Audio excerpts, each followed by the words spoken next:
Hello बच्चों, चलिए प्रश्न देखते हैं। एक शब्द में उत्तर लिखे हैं। बीज को छोड़कर किसी अन्य विधि द्वारा आनुवंशिक समरूप पौधों को उत्पन्न कराए जाने की क्रिया कहलाती है। तो आइए जान लेते हैं। यहाँ पे हमारे प्रश्न की मुख्य अवधारणा लिखेंगे। हमारे प्रश्न की मुख्य अवधारणा हमें बतानी है। तो सबसे पहले दिया है बीज को छोड़कर, यानी कि बीज का प्रयोग नहीं करना है और बीज के अलावा किसी अन्य विधि का प्रयोग करके आनुवंशिक रूप से समरूप, तो इसे क्या कह रहे हैं? आनुवंशिक समरूप पौधा क्या कराना है? उत्पन्न कराना है। और उत्पन्न कराने के लिए जो क्रिया उपयोग में लाई जाती है उस क्रिया का नाम हमें बताना है। एक शब्द में हमें उत्तर देना है। तो देखिए यहाँ पर बीज के अलावा, वैसे तो क्या करते हैं, बीज द्वारा पौधे का उत्पादन करते हैं, लेकिन बीज के अलावा पौधे के किसी भाग, पौधे के किसी भी भाग का प्रयोग करना है और क्या उत्पन्न करना है?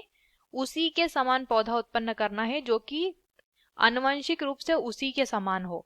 तो देखिए बीज के अलावा पौधे के कायिक भाग का हम प्रयोग करते हैं, पौधे के कायिक भाग का प्रयोग करते हैं।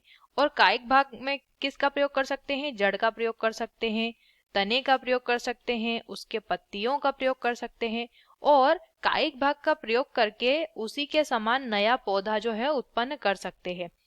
इस प्रक्रिया को कायिक प्रवर्धन या